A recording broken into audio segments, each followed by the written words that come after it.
Page 11, An Echo of Life continued. Then the father explains, people call this an echo, but truly it is life. Life always gives us back what we give out. Life is a mirror of our own actions. If we want love, let us give more love. If we want kindness, let us give more kindness. If we want understanding and respect, let us give more understanding and respect. If we want people to be patient and respectful to us, let us be more patient and respectful. An echo of life. This rule of nature applies to every aspect of our lives. What we give, we receive back. When we bring out the best in others, we bring the best in ourselves. Our life is not a coincidence, but a mirror of our own doings. Page 12. Think positive, the rest will follow. We have all been to those meetings where someone wants more than 100%. Well, here is how to do that and how best to achieve 100% and more. First of all, here is a little maths that might prove helpful. How does one achieve 100% in life? Let us begin by noting the following. A, B, C, D, E, F, G, H, I, J, K, L, M is equal to 1, 2, 3, 4, 5, 6, 7, 8, 9, 10, 11, 12, 13. N, O, P, Q, R, S, T, U, V, W, X, Y, Z is equal to 14, 15, 16, 17, 18, 19, 20, 21, 22, 23, 24, 25, 26. Then knowledge, KNOWLEDGE, 11 plus 14 plus 15 plus 23 plus 12 plus 5 plus 4 plus 7 plus 5 is equal to 96%. Hard work, 8 plus 1 plus 18 plus 4 plus 23 plus 15 plus 18 plus 11 is equal to 98%. Both are important, but the total falls just short of 100%. Page 13, Think positive, the rest will follow, continued. Now let us see what gives us 100% and more. Attitude. 1 plus 20 plus 20 plus 9 plus 20 plus 21 plus 4 plus 5 is equal to 100%.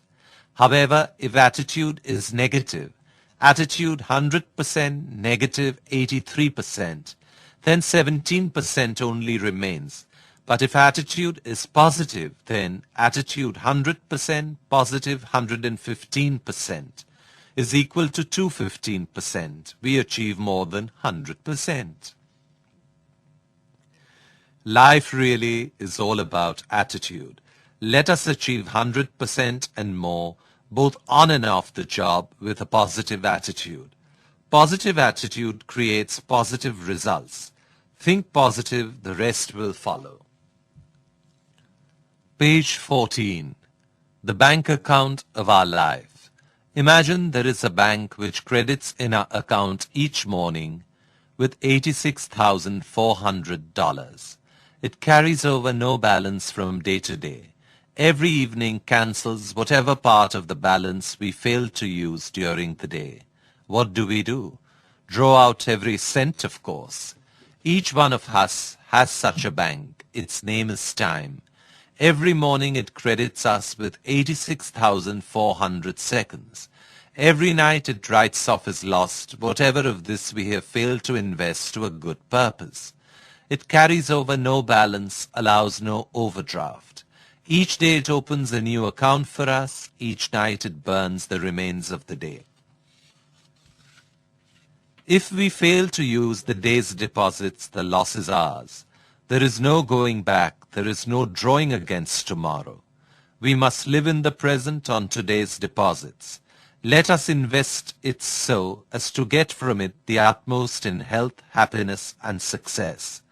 The clock is running. Let us make the most of today. Page 15. Quotable quotes. Take care of small things. Big things will take care of themselves. There is no giant step that does it. It is a lot of little steps.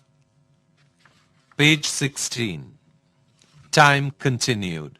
To realize the value of 1 year, let us ask a student who failed in his examination. To realize the value of 1 month, let us ask a mother who has given birth to a premature baby. To realize the value of 1 week, let us ask an editor of a weekly newspaper. To realize the value of 1 minute, let us ask a person who just missed his train. To realize the value of 1 second, let us ask a person who has survived an accident. To realize the value of 1 millisecond, let us ask the person who won the silver medal in the Olympics. Let us treasure every moment that we have and remember, time waits for no one. The greatest gift we can give someone is our time. As in when we give someone our time, we are giving them a portion of our life. Page 17. The job. A young man went to a store and reached for a telephone. The store owner listened to his following conversation. The man asked, "Sir, can you give me the job of gardening in your bungalow?" The voice at the other end replied, "I already have a gardener for our bungalow." The man continued with his request. "Sir, I will do the job for half the price of the person who is doing it now." The voice responded that he was very satisfied with the person who was presently doing his job.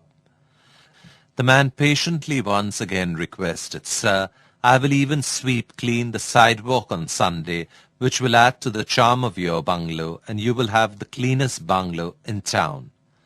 Again the voice answered in the negative. With a smile on his face, the man placed the receiver.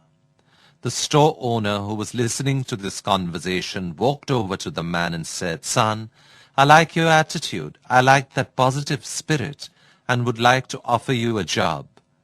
The man replied, "No thanks. I was just checking on the job I already have." Page 18. Winners versus losers.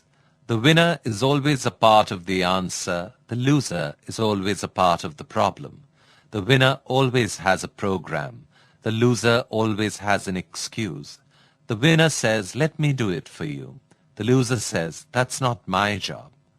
The winner says, "It may be difficult, but it is possible." The loser says, "It may be possible, but it's difficult." When a winner makes a mistake, he says, "I was wrong." When a loser makes a mistake, he says, "It wasn't my fault." A winner makes commitments, a loser makes promises. Winners have dreams, losers have schemes. Winners say, "I must do something," and does it. Loser says, "Something must be done," and waits. Winners are part of a team. Losers are apart from the team. Winners see the gain, losers see the pain. Winners believe in win-win. Losers believe that for them to win, someone has to lose. Winners use hard arguments but soft words. Losers use soft arguments but hard words. Let us all be winners. Page 19. Plant. An emperor in the Far East was growing old, and he knew it was time to choose his successor. He called young people from the kingdom together one day. He said, "It is time for me to step down and choose the next emperor. I have decided to choose one of you." The kids were happily shocked. The emperor continued, "I'm going to give each one of you a different type of special seed today. I want you to plant it, water it, and come back here 1 year from today with what you have grown from this seed. I will then judge the plant that you bring, and the one I choose will be the next emperor." One boy named Ling was also there that day, and he, like the others, received a seed. He went home and excitedly told his mother. She helped him in getting a pot and planting soil. He planted the seed and watered it carefully. Every day he would water it and watch to see if it had grown. After about 3 weeks, some of the other youths began to talk about their seeds and the plants that were beginning to grow. Ling kept checking his seed, but nothing ever grew. 3 weeks, 4 weeks, 5 weeks went by. Still nothing. By now others were talking about their plants, but Ling didn't have anything. He felt that he had failed. 6 months went by, still nothing in Ling's pot. He just knew he had killed his seed. Everyone else had tall plants, but he had nothing. Ling didn't say anything to his friends. Page 20. The story, Plant, continued. A year finally went by, and all the youths of the kingdom brought their plants to the emperor for inspection. Ling was honest about what had happened. He took his empty pot to the palace. When Ling arrived, he was amazed at the variety of plants grown by the others. They were beautiful in all shapes and sizes. Ling put his empty pot on the floor, and many of them laughed at him. A few felt sorry for him and just said, "Hey, nice try." When the emperor arrived, he surveyed the room and greeted the young people. Ling tried to hide himself. "My, what great plants and flowers you've grown," said the emperor. "Today one of you will be appointed the next emperor." All of a sudden, the emperor spotted Ling at the back of the room with his empty pot. He ordered his guard to bring him to the front. Ling was terrified. The emperor knows I'm a failure. Maybe he'll have me killed. When Ling got to the front, the emperor asked his name. "My name is Ling," he replied. All the other kids were laughing and making fun of him. The emperor asked everyone to quiet down. He looked at Ling and then announced to the crowd, "Behold your new emperor. His name is Ling." Ling could not believe it. He couldn't even grow his seed. How could he be the new emperor? The emperor said, "1 year ago today, I gave everyone here a seed. I told you to take the seed, plant it, water it, and bring it back to me today. But what I gave you was a boiled seed which would not grow.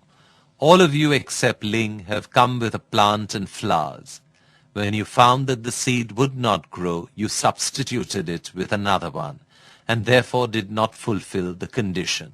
You were specifically advised to use only the seed given to you. The reason why I have chosen Ling is for his honesty. Caretaker king has to have the character. Ling, a man of integrity who came with his empty pot, followed my instructions thoroughly, even at the expense of being ridiculed by his competitors. He has earned my admiration for the excellence of his character and rightfully deserves the crown."